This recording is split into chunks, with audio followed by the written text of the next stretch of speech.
Welcome back. So, as promised, we're gonna go and run and grab another shell, and it's gonna be Eredrim. Yeah, I'm pretty sure Eredrim is his name. And we can look here to see where Eredrim is.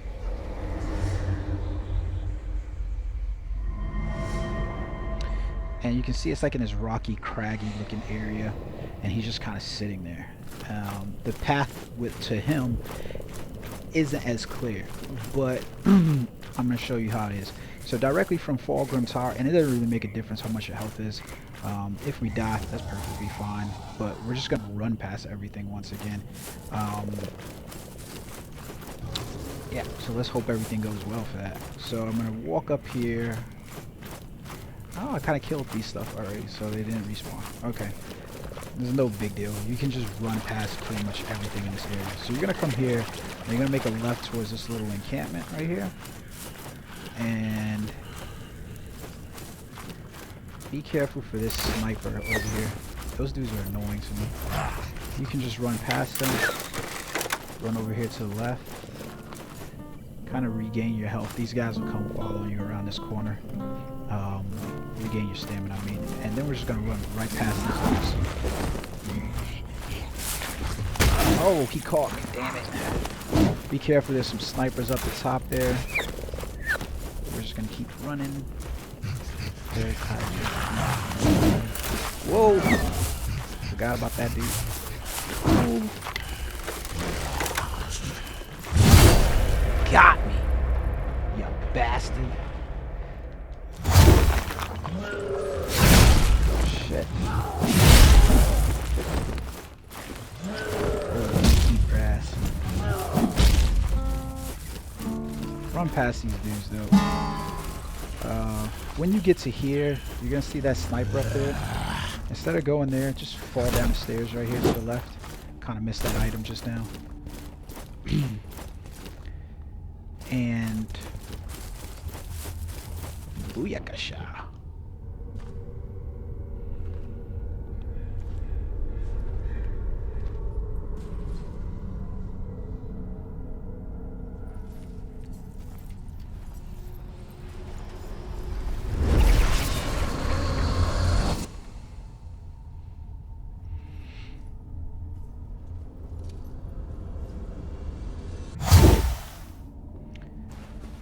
And there we go. So now we have another shell. And you'll notice this guy is pretty much the tank. He has a crap ton of health and no stamina. Like, that stamina, I can tell you right now, swinging a sword on a heavy attack, that's all you're going to get. It's pretty much 2 attacks. There's something else I want to show you in this area before you go back with him. So there's an item up here. So we required an effigy of Solomon. Those effigies are good because you can use them to just switch out from any one shell to the other one. So like if I wanted to use that effigy, I could switch out to Solomon. So there's a boss, well, he's not a boss, but there's a battle up here. So you can go there if you want to. I'm not going to do that right now. But if you run to the left of this tower, and don't worry, he won't attack. Don't know why he doesn't. Oh, look at that. He started to move. But anyways, coming over here, you can literally come inside this little tower over here. There's no place else to go. But there is a corrupted sister. So you can see it says speak with corrupted sister. And she's basically just a store, but she's carrying some interesting items because she's got this tainted nectar. She obviously has effigies for us to purchase, and then she also has this forbidden offering. I like this little quote down here. They have a perverse offering for the tarnished seal. The rite of transfiguration remains forbidden, but its practice is not completely forgotten. The promise of revelation carried a high price for those who glimpsed the unthinkable. Such followers became forsaken creatures, fit only to be locked away. So this item's pretty interesting, right? Because it says forbidden offering, and you can see down there the tar is 3,000. You basically need 3,000 tar for it. I can tell you that's a lot of tracking. But you're going to want to probably get that item. So it's kind of interesting because if you notice what it says fit only to be locked away, and that they became forbidden creatures. And in the beginning of the game, when we were just at there, we had saw the dude that we basically grabbed the tarnished seal from, and he was this massive fucking thing inside the. He's basically locked away inside the Fulgrim Tower. So, and he basically told us, I could be like one of you, and you know, so that was kind of interesting to me. It's very interesting because that item, makes you wonder. Makes you wonder. So what we're gonna do? I don't have the item yet to. Why did I use that item? I have no clue why I used that item. Damn it, motherfucker. So he should still be standing there. He shouldn't give me any trouble. We basically need to go back to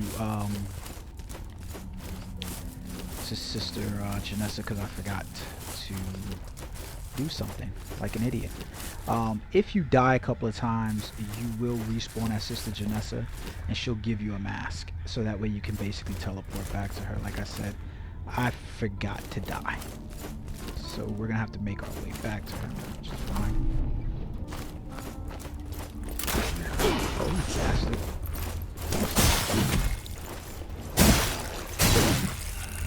And as you can see, what I was saying about this shell is I basically got off the attack, and that was it. Nothing else. It's kind of messed up, but that's about as best you can do. So this might be a little bit hard because I have to stop and pause a little bit more, making my way past these guys. Mostly because he has no stamina.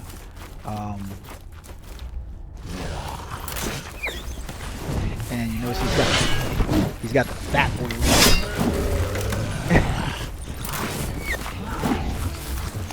Anybody who's played Dark Souls knows what the fat boy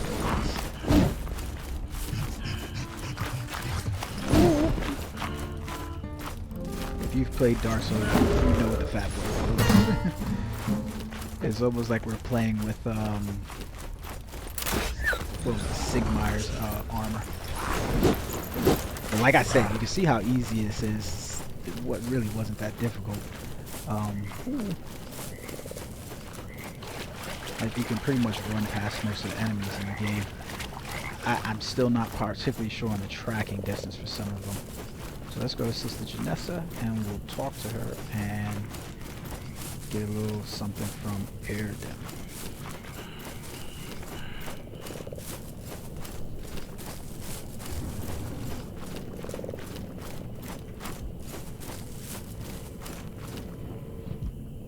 Don't overindulge.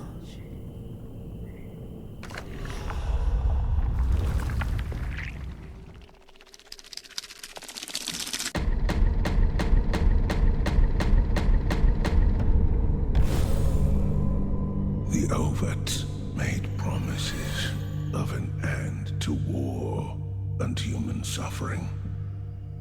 Promises all were desperate to hear. Myself not least, for I'd seen my share of tragedy. I scratched my name in their book, swearing myself to the deathless doctrine.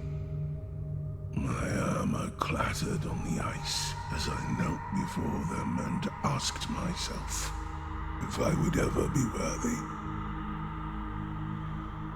I definitely like Eredrim the Venerable. He definitely sounds like he could have been a crusader or something like that. And I definitely like his voice acting. Whoever did the voice acting on him was just phenomenal. phenomenal there. So now we can take a look at Eredim's skill tree, and you can see Eredim gains an execution stack upon killing an enemy. Each stack increases the base attack damage. Stacks are lost when separating from Eredim. That's really cool because now that kind of explains to you why his stamina is so low. He doesn't need to do as many attacks. Eredrim can also increase his max HP by 15%, which is high as hell already. Eredim's attacks deals additional poise damage, causing enemies to stagger more frequently. I absolutely love the ability to just stagger enemies because it allows you to follow with more attacks in this game. The combat system in this game is probably the weakest point inside of it, but I still kind of like it. It's just not as polished as what like Dark Souls or Sekiro or any of the From Software. But again, this is not a AAA title by any stretch of the imagination, so I would love to see what what is this? Blah. I can never remember the game company, but PlayStack London and I think it's Cryo or some shit like that they do for the game, because I really feel like they could add more into the combat system here, and I really wish they would just expand on the world. So there we have Eredrim is occasionally able to resist being knocked down. That's his yearning. And then on kill, Eredin gains a buff. Eredin claims a buff, which reduces damage taken by 5% for 10 seconds. That's pretty cool, especially the way the game is set up, where every time you go in, unlike Dark Souls, where you'll run into an area and there might be, 2 or 3 enemies with different attack patterns and things like that that are coming at you. Here inside Mortal Souls, they kind of just stack up enemies in that same kind of category. It's like 4 or 5 enemies, and they pretty much all have the same patterns. You'll see as you play through the game or whatever. It's not that it's boring or anything like that, but it kind of sets that up so that way yeah, it'll help if you're taking on multiple enemies. Upon reclaiming Eredrim, your next attack will deal massive damage, sometimes exploding your enemies into a bloody mess. That's really cool. So you can see Eredrim is basically our tank character. I am most likely going to play as Eredrim on my first playthrough. That's the other cool thing about the game, is there is a new game plus, so you can continue to play things. The interesting thing is going to be able to, there's only 4 shells and 4 weapons, and so it's very limiting in terms of that. Um, I hope that they have plans that maybe add more shells and more weapons, because that would be really good. But it kind of limits on how much you really are going to get out of the game. So maybe you might get, like, if you really wanted to play the odds and go 4x4 or whatever, and see how, Airden plays with this weapon, that weapon, and that weapon, you could maybe get 16 playthroughs out of it. I don't know who's going to actually do that, but that would be cool. So let's hope that they do that. But there you guys go. So next video we'll show you guys how to get Teal, who's probably going to be the hardest one to get. So until next time, peace.